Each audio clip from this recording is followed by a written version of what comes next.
2-2. ومن بعد يبدا مسلسل البحث عن سيناريو معجزة آسيا 2013 أو دورتموند آسيا 2013.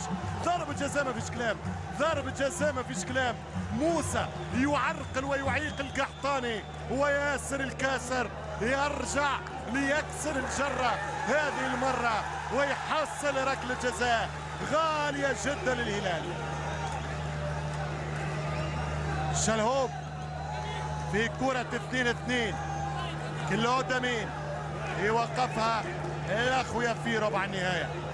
ما زالت المباراة ذكرتها مرات، إثارة آسيا، روعة الأبطال، روعة الديربي الخليجي.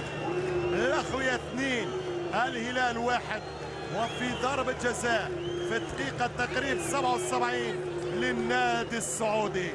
شلهوب الموهوب على كلود أمين الحارس، هو حارس عارين الأخويا القطري. شلهوب صعبة جدا على الفريقين، صعبة جدا، دقائق من نار. اختيار فهل هو حسن قرار؟ اختيار فهل هو حسن قرار؟ حسن القرار. 2-2 الزعيم، 2-2 الهلال، 2-2 الموج الأزرق. الموج الأزرق يتعادل، الموج الأزرق يعادل الشلهوب 2-2. ربع ساعة للتاريخ، ربع ساعة نارية.